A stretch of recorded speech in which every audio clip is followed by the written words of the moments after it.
Assalamualaikum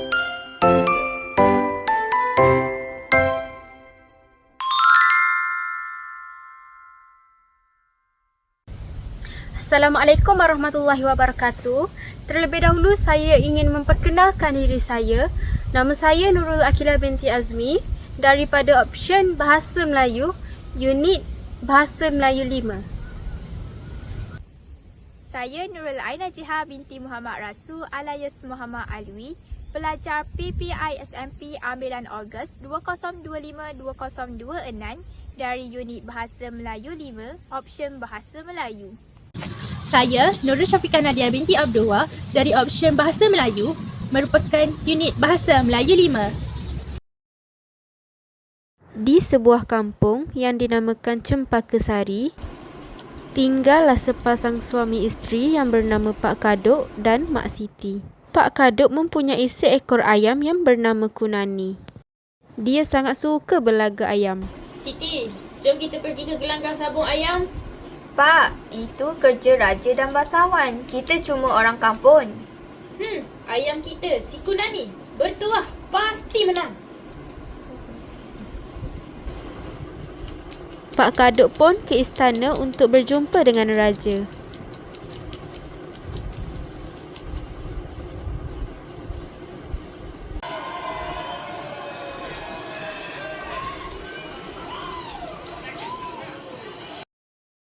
Lalu, Pak Kaduk pun berjumpa dengan baginda raja di gelanggang sabung ayam. Hai Pak Kaduk, ayammu elok. Tapi mari bertukar ayam. Ampun, tuanku. Patik pun setuju.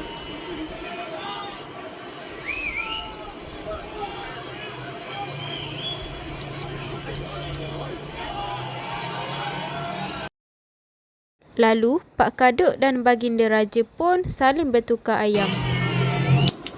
Kemudian, baginda raja dan Pak Kaduk pun saling lagakan ayam mereka.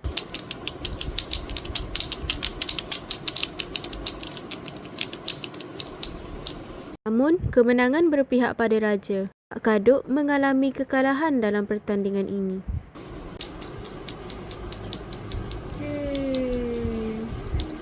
Apa ni? Ayam kalah, kampung tergadai. Maafkan saya, Siti. Saya kilaf. Dan sejak itu, sekalian rakyat ingat, aduhai, malam Pak Kaduk. Ayamnya menang tetapi kampungnya tergadai. Mereka belajar bahawa terlalu cepat membuat keputusan tanpa fikir panjang boleh membawa malapetaka. Assalamualaikum dan salam sejahtera kepada pensyarah serta rakan-rakan sekalian. Pada hari ini, kami akan membentangkan tajuk kritikan sastra dan manifestasi akal budi dalam cerita Pak Kaduk. Tajuk ini dipilih kerana cerita ini merupakan salah satu karya sastra Melayu tradisional yang bukan sahaja menghiburkan, tetapi juga mengandungi pelbagai pengajaran dan sindiran sosial yang masih relevan hingga ke hari ini. Hadirin sekalian, cerita Pak Kaduk tergolong dalam kategori cerita rakyat berbentuk jenaka. Cerita jenaka dalam tradisi Melayu lazimnya menggunakan watak yang bersifat lucu, naif atau kurang bijak untuk menyampaikan mesej tertentu kepada masyarakat. Walaupun jalan ceritanya kelihatan ringan dan menghiburkan, tapi hakikatnya ia mengandungi kritikan yang tajam terhadap sikap manusia dan struktur masyarakat. Untuk memberikan gambaran yang lebih jelas, izinkan saya menghuraikan secara ringkas jalan cerita Pak Kaduk. Cerita ini mengisahkan seorang lelaki kampung bernama Pak Kaduk yang menyertai pertandingan sabung ayam yang dianjurkan oleh raja. Pak Kaduk memiliki seekor ayam yang hebat dan berpotensi untuk menang dalam pertandingan. Namun, sebelum pertandingan berlangsung, raja telah memperdaya Pak Kaduk dengan mencadangkan agar mereka menukar ayam. Tanpa berfikir panjang, Pak Kaduk bersetuju dengan cadangan tersebut. Akhirnya, ayam asal Pak Kaduk menang dalam pertandingan dan ayam yang ditukar dengan raja kalah.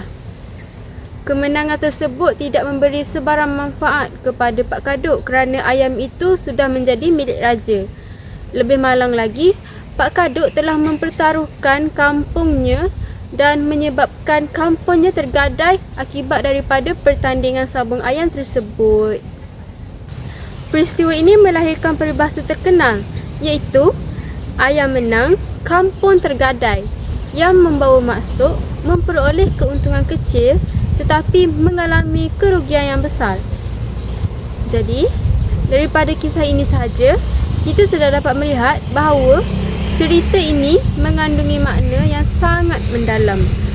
Cerita ini bukan sekadar kisah lucu, tetapi merupakan gambaran tentang kelemahan manusia dalam membuat sesuatu keputusan. Seterusnya, sebelum kita menganalisis secara lebih mendalam, kita perlu memahami dua konsep utama dalam pembentangan ini. Jadi, kita pergi kepada konsep pertama terlebih dahulu, iaitu kritikan sastra. Kritikan sastra merujuk kepada teguran atau sindiran terhadap isu dalam masyarakat yang disampaikan melalui karya sastra. Dalam konteks cerita rakyat, kritikan ini biasanya disampaikan secara tidak langsung melalui watak dan peristiwa. Jadi, seterusnya kita akan beralih kepada konsep yang kedua pula, iaitu manifestasi akal budi. Apa itu manifestasi akal budi? Manifestasi akal budi merujuk kepada nilai kebijaksanaan, cara berfikir dan pandangan hidup masyarakat Melayu yang terselah dalam sesebuah karya sastra.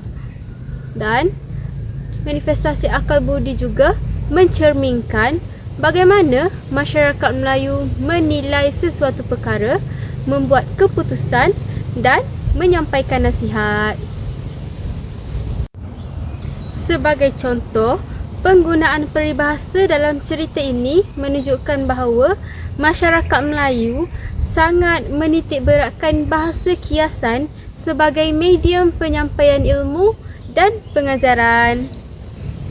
Hadirin sekalian, melalui kedua-dua konsep ini, kita dapat melihat bahawa cerita Pak Kaduk bukan sahaja mencerminkan kelemahan manusia, tetapi juga menonjolkan kebijaksanaan masyarakat dalam menyampaikan teguran secara halus.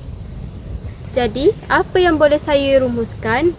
Cerita Pak Kaduk merupakan karya yang kaya dengan makna tersirat dan sangat sesuai untuk dianalisis dari aspek kritikan sastra dan akal budi. Dengan itu, saya serahkan kepada pembentang kedua untuk menguraikan dengan lebih mendalam tentang kritikan sastra dalam cerita ini. Terima kasih kepada pembentang pertama. Seterusnya saya akan menghuraikan kritikan sastra yang terkandung dalam cerita pilihan kumpulan kami, iaitu Malamnya Pak Kaduk secara lebih mendalam. Cerita Pak Kaduk merupakan salah satu karya sastra rakyat Melayu yang mengandungi pelbagai unsur kritikan sosial. Walaupun disampaikan dalam bentuk penceritaan yang ringkas dan berunsurkan jenaka, karya ini syarat dengan teguran terhadap sikap dan nilai masyarakat Melayu. Kritikan ini masih relevan dan boleh dikaitkan dengan kehidupan moden. Antara kritikan sastra yang terkandung dalam penceritaan ini adalah kritikan teguran, kritikan penilaian, kritikan penanalisian dan kritikan pendekatan. Pertama adalah kritikan terhadap sikap tidak berfikir panjang yang merupakan kritikan teguran. Dalam cerita ini, Pak Kaduk telah membuat keputusan untuk menukar ayamnya, si Gunani dengan ayam raja, si Jalak, tanpa berfikir panjang. Tindakan ini menunjukkan kecuaian seorang Pak Kaduk dalam membuat pertimbangan secara rasional. Pak Kaduk tidak menilai implikasi tindakannya serta gagal mempertimbangkan risiko yang bakal dihadapi. Hal ini dikatakan demikian kerana sikap Pak Kaduk telah menggambarkan kelemahan manusia dalam mengawal emosi dan juga kecenderungan bertindak secara terburu-buru dalam membuat sesuatu tindakan. Dalam kehidupan sebenar, sikap seperti ini boleh menyebabkan seseorang membuat keputusan yang salah, terutamanya dalam situasi penting yang berkaitan dengan kewangan, pendidikan atau kerjaya. Perkara ini boleh mencetuskan kepada kesan negatif seperti kerugian harta dan penyesalan berpanjangan. Oleh itu, cerita ini mengkritik masyarakat agar sentiasa menggunakan akal fikiran dalam membuat setiap tindakan tanpa terlalu berfikir mengikut emosi dan perasaan. Di samping itu, cerita ini turut menekankan kritikan sikap masyarakat yang tidak membuat pertimbangan yang teliti. Seterusnya adalah kritikan kedua, iaitu kritikan penilaian, di mana dalam cerita ini menekankan kritikan terhadap amalan berjudi dan hiburan melampau. Aktiviti sambun ayam dalam cerita ini dilihat bukan sekadar hiburan biasa, tetapi melibatkan pertaruhan yang besar. Implikasinya, amalan ini boleh membawa kepada kerugian harta benda, meruntuhkan kestabilan kehidupan individu serta menjejaskan hubungan sosial apabila seseorang terlalu taksub terhadap hiburan yang tidak terkawal. Selain itu, keadaan ini juga berpotensi melahirkan sikap lalai dan tidak bertanggungjawab, sekaligus memberi kesan negatif terhadap kesejahteraan diri dan masyarakat secara keseluruhannya. Hal ini dikatakan demikian kerana cerita ini menyatakan bahawa Pak Kadut sanggup mempertaruhkan kampungnya Cempaka Sari yang merupakan aset penting dalam kehidupannya. Hal ini menunjukkan bahawa hiburan yang tidak terkawal boleh membawa kepada kemusnahan akibat daripada terlalu taksub sehingga berlakunya hilang pertimbangan dalam diri. Dalam konteks moden kini, kritikan ini masih relevan sebagai contoh dalam isu ketagihan judi dalam talian atau hiburan digital yang melampau. Oleh itu, kritikan ini menegaskan masyarakat dalam kepentingan mengawal diri dan tidak terlalu taksub terhadap hiburan dunia. Kritikan ketiga adalah kritikan terhadap golongan berkuasa yang merupakan kritikan melalui penanalisian, iaitu watak raja dalam cerita Pak Kadut yang menjadi sasaran kritikan. Raja menggunakan helah untuk memperdaya Pak Kadut melalui pertukaran ayam sebelum pertandingan berlangsung. Walaupun tidak digambarkan secara terang-terangan sebagai zalim, tindakan raja ini jelas menunjukkan sikap ketidakadilan. Kritikan ini menyindir golongan berkuasa yang menyalahgunakan kedudukan mereka untuk kepentingan diri sendiri. Ia juga menunjukkan wujudnya juran kuasa antara pemerintah dan rakyat biasa.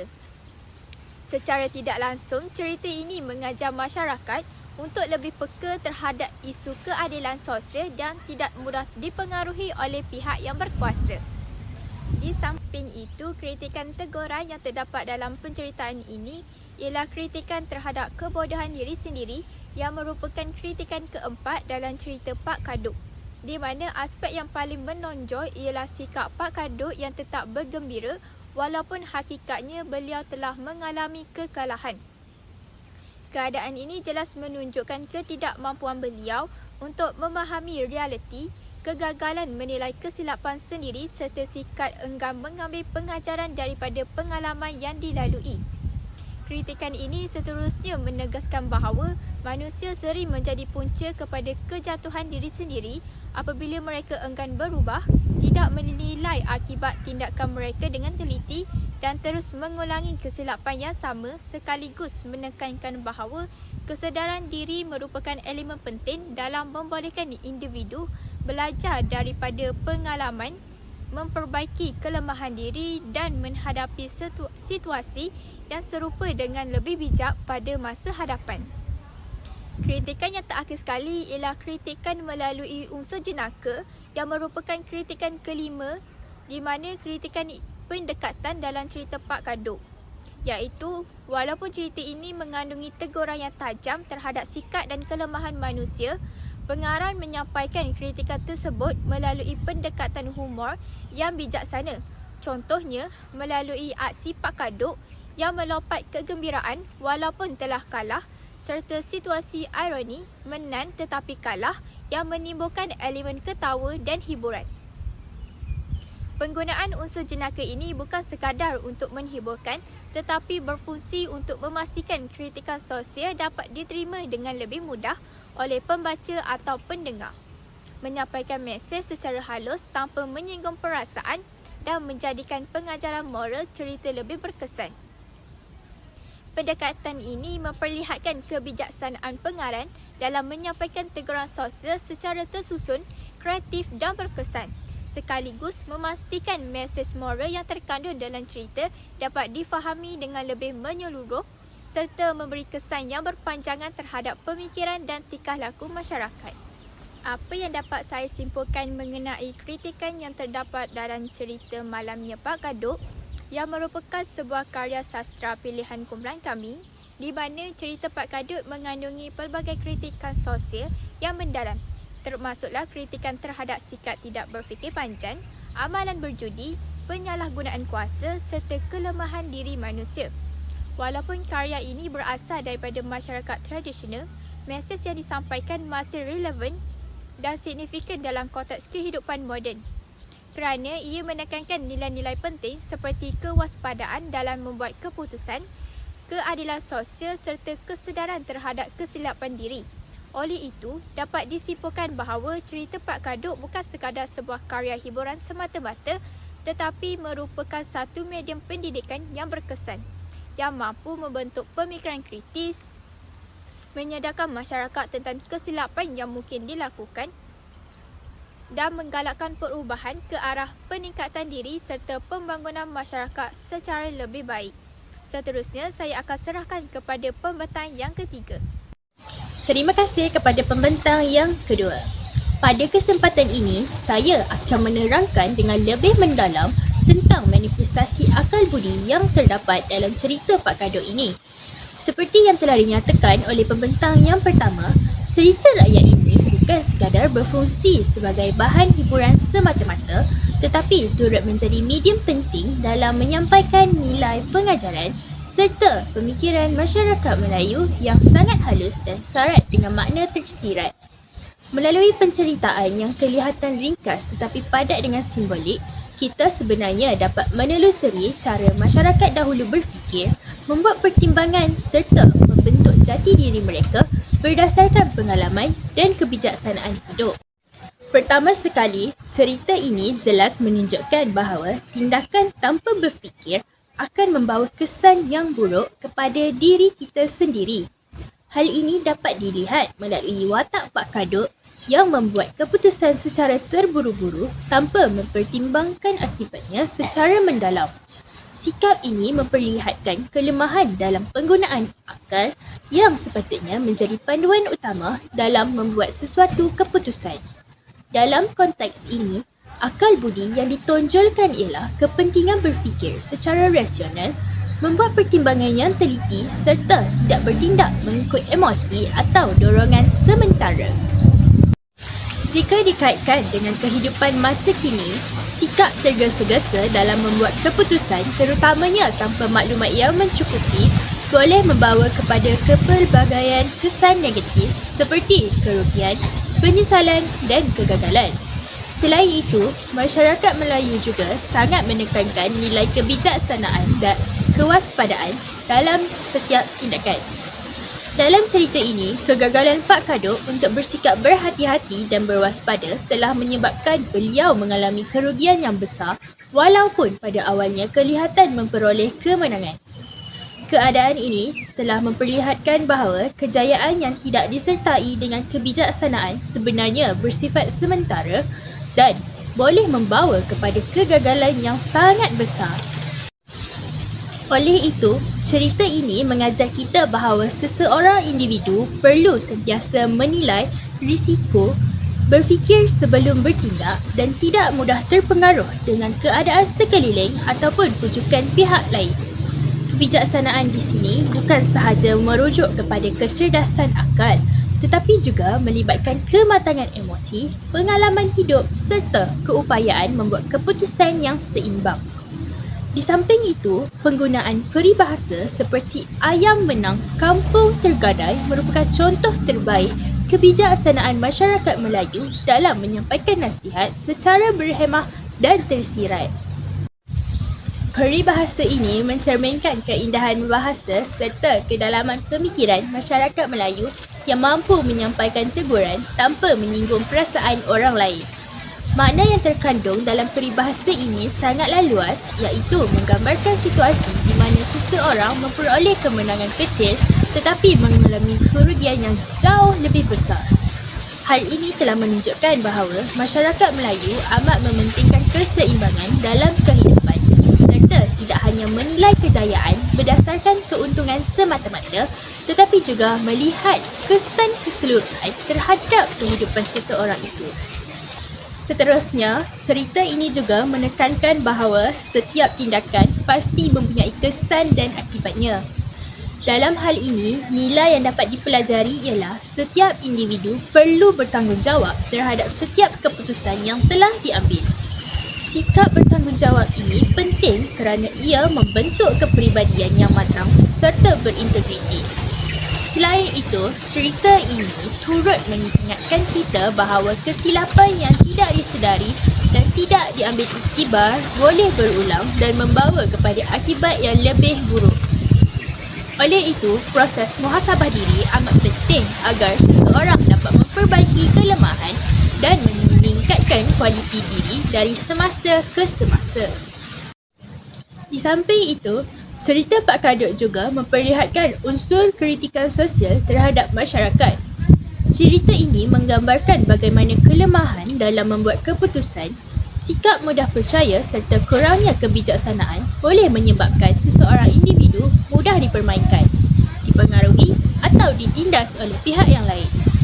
Hal ini menunjukkan bahawa masyarakat perlu memiliki pemikiran yang kritis, berani mempersoalkan sesuatu perkara dan tidak menerima sesuatu perkara itu secara bulat-bulat tanpa sebarang penilaian.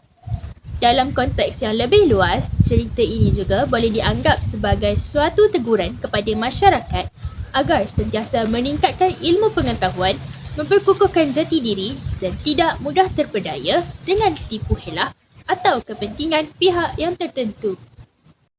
Selain itu, jika dilihat dari sudut yang lebih mendalam, cerita ini turut menonjolkan kepentingan pengalaman sebagai guru terbaik dalam kehidupan. Watak Pak Kadut telah melambangkan individu yang belajar melalui kesilapan sendiri. Walaupun pengalaman tersebut pahit dan merugikan, namun ia tetap memberikan pengajaran yang sangat berharga. Ini telah menunjukkan bahawa pengalaman, sama ada positif ataupun negatif, memainkan peranan yang penting dalam membentuk kebijaksanaan dan kematangan seseorang individu. Oleh itu, kita seharusnya tidak takut melakukan kesilapan tetapi perlu bijak mengambil pengajaran daripada kesilapan tersebut. Akhir sekali, cerita Pak Kadut telah membuktikan bahawa sastera bukan hanya berfungsi sebagai alat pendidikan semata-mata, tetapi ianya juga merupakan medium penyampaian nilai dan juga cerminan kepada masyarakat. Melalui karya sastera seperti ini, kita bukan sahaja dapat memahami jalan cerita, tetapi juga dapat meneliti nilai budaya, cara berfikir serta norma kehidupan masyarakat Melayu pada zaman dahulu. Hal ini menunjukkan bahawa sastera merupakan satu khazanah ilmu yang sangat bernilai dan perlu dipelihara agar ianya tidak hilang di telan arus pemodenan. Sebagai kesimpulan, cerita Pak Kadut merupakan sebuah karya sastera yang kaya dengan kritikan sosial, nilai akal budi serta pengajaran kehidupan yang sangat bermakna dan relevan sepanjang zaman. Cerita ini mengingatkan kita bahawa kebijaksanaan dalam berfikir dan bertindak amatlah penting untuk mengelakkan kerugian serta memastikan kesejahteraan hidup yang berterusan. Oleh itu, kita perlulah sentiasa menggunakan akal secara bijaksana, berfikir secara rasional, menilai setiap tindakan dengan teliti serta mengambil iktibar daripada setiap pengalaman yang telah kita lalui. Akhir kata, saya berharap agar persembahan kami pada hari ini dapat memberikan pemahaman yang lebih mendalam tentang kepentingan sastra sebagai medium pendidikan dan cerminan masyarakat. Semoga kita semua dapat menghayati nilai-nilai yang terkandung dalam cerita ini, seterusnya mengaplikasikannya dalam kehidupan seharian agar menjadi individu yang lebih bijak, rasional, berfikiran kritis dan bertanggungjawab.